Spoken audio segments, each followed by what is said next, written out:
देखिए, बिहार विधानसभा चुनाव नजदीक है और ऐसे में पोस्टर की राजनीति इन दिनों खास तौर पर देखने को मिल रही है। और ऐसे में जदयू कार्यालय में जो पहली बार जो है प्रधानमंत्री नरेंद्र मोदी और नीतीश कुमार की तस्वीर देखने को मिल रही है, जिसके बाद से बिहार की सियासत पूरी तरह से गर्म है। हमारे साथ आजू खान साहब प्रवक्ता हैं और अरुण यादव भी है। सर, आजू खान साहब किस तरह से देखते हैं?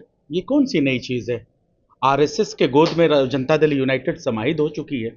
बस उसकी तस्वीरें लगनी बाकी थी और वो भी आज पूरी हो गई। जो बचा खोचा जो असर था गोडसेवादियों के गोद में बैठने वाला, वो भी आज तस्वीरों ने साफ कर दिया। और पूरी तरह से तो हम कहते रहते हैं कि हमारे बिहार प्रदेश के आदरणीय मुख्यमंत्री जी पकड़ुआ मुख्यमंत्री हैं, अचेत अवस्था में हैं।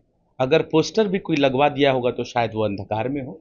जिस तरीके से उनके नीरज कुमार कहते हैं कि जो दामाद आयोग का गठन हुआ, मुख्यमंत्री जी अंधकार में थे। कुछ भी कह सकते हैं आप।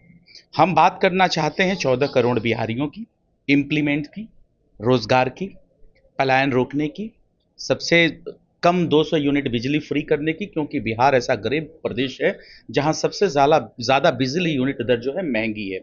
हम चाहते हैं कि जो शिक्षा के लिए जो पलायन करते हैं, जो ग्रेजुएशन में सिर्फ 6 लाख सीटें हैं, इंटरमीडिएट में प्रति साल बच्चा जो है 12 से 13 लाख इंटरमीडिएट का एग्जाम देता है और अपने एजुकेशन के लिए वो पलायन करता है, वो 6 लाख का सीट का सृजन बिहार प्रदेश में हो।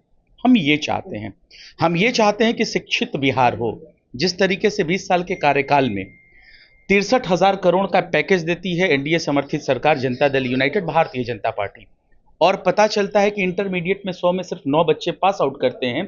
और अगर देश में जितने भी राज्य हैं, उन राज्यों से अगर तुलना की जाए तो सबसे ज्यादा हाई स्कूल में बच्चे अगर किसी राज्य में ड्रॉप आउट करते हैं, हाई स्कूल तक जाते जाते अगर अपनी पढ़ाई को छोड़ देते हैं, तो वो बिहार राज्य है। तो यही तो हुआ है इस सुशासन की सरकार में, इन गोडसेवादियों की सरकार में, आरएसएस की गोद में बैठने वाले समाहित आदरणीय नीतीश कुमार मुख्यमंत्री की सरकार में। मुख्यमंत्री नीतीश कुमार और प्रधानमंत्री नरेंद्र मोदी की तस्वीर में लिखा है कि महिलाओं की जय जयकार, फिर से एनडीए सरकार, और देव धंधे नौकरी जैसे तमाम सवाल है जिसको लेकर जो है तस्वीर में दिखाई गई है। अरुण जी, कहाँ महिलाओं की जय जयकार है? कहाँ नौकरी, कहाँ उद्योग धंधा? आप बताइए। 2 दशक से बिहार के मुख्यमंत्री नीतीश कुमार जी हैं और उसमें 2-3 साल आप छोड़ दें, 17-18 साल से यहाँ भाजपा जदयू गठबंधन की सरकार है। क्या स्थिति है?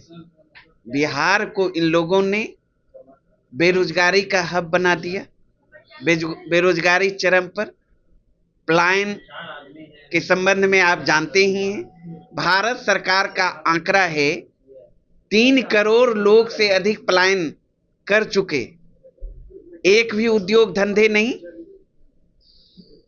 इनको बताना चाहिए पोस्टर लगा के नरेंद्र मोदी जी को, भारतीय जनता पार्टी को, 2014 के लोकसभा चुनाव में जो प्रॉमिस किया था कि प्रत्येक वर्ष हम 2 करोड़ नौकरी देने का काम करेंगे। 11 साल से सरकार में है, 11 दूना 22 करोड़ नौकरी बनता है। उसमें कितना नौकरी दिया और 22 करोड़ में बिहार के नौजवानों को कितना नौकरी दिया, ये बताना चाहिए। इन्होंने कहा था 100 दिन के अंदर हम महंगाई कम करेंगे, ये बताए। 2014 के पहले 350 रुपया में जो गैस सिलेंडर मिलता था, अभी 1100-1200 में मिलता है। ये सारे तो इसको बताना चाहिए, अपनी उपलब्धियां बताना चाहिए। बिहार की जनता जानना चाहती है बिहार को विशेष राज्य का दर्जा क्यों नहीं मिला, विशेष पैकेज क्यों नहीं मिला, पटना यूनिवर्सिटी को केंद्रीय यूनिवर्सिटी का दर्जा क्यों नहीं मिला, बंद पड़ी चीनी मिल चालू क्यों नहीं हुआ। ये सब महत्वपूर्ण सवाल हैं। इन सवालों से क्यों भाग रहे हैं? नीतीश कुमार जी को भी पोस्टर लगा के बताना चाहिए कि चुनाव नजदीक है और ऐसे में चुनाव मतलब 20 साल में पहली बार देखा गया है कि पार्टी दफ्तर में, जदयू पार्टी दफ्तर में प्रधानमंत्री नरेंद्र मोदी की तस्वीर। क्या मायने, किस तरह से देखते हैं? मैंने जदयू तो विलय हो ही गई है, फिलहाल अभी प्रकोष्ठ के रूप में काम कर रही है। तो लगातार हमारे नेता तेजस्वी यादव जी बार बार कहते हैं, आप लोगों को विश्वास नहीं होता है।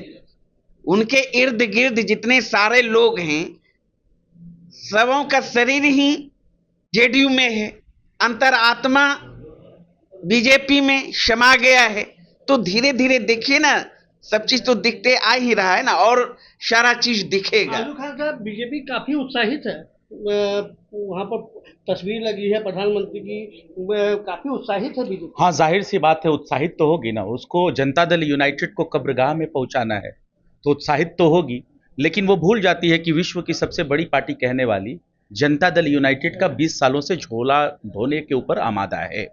शायद इसके लिए हो सकती है, और शायद उसको ये भी नहीं पता है, जो आप अभी महिलाओं की बात करते थे, वो सृजन अभी तक मुजफ्फरपुर बालिका गृह कांड अभी तक बिहार या देश के लोग नहीं भूले हैं। इसलिए नहीं भूले हैं कि जो 9 साल की बच्ची थी, जिसको शेल्टर होम से खिड़की से सर खींच के निकाल लिया गया, इस डबल इंजन की सरकार में सरकार से सवाल करती है बिहार की जनता कि वो बच्ची अभी तक कहाँ है, उसको बरामद क्यों नहीं किया गया। और बिहार की जनता ये भी पूछती है कि क्या मुख्यमंत्री इस तरीके से अचेत हैं कि नालंदा उनका गृह जिला आता है, वहां एक दलित बच्ची के साथ बलात्कार होते हैं, उसके पांव में 9 कीलें ठोक दी जाती है और उसके शव को खेत में फेंक दिया जाता है। तो ये ओवर कॉन्फिडेंस कहां से आएगा? देखिए, कॉन्फिडेंट के साथ अगर कोई इस देश में झूठ बोलता है तो उसका नाम है भारतीय जनता पार्टी।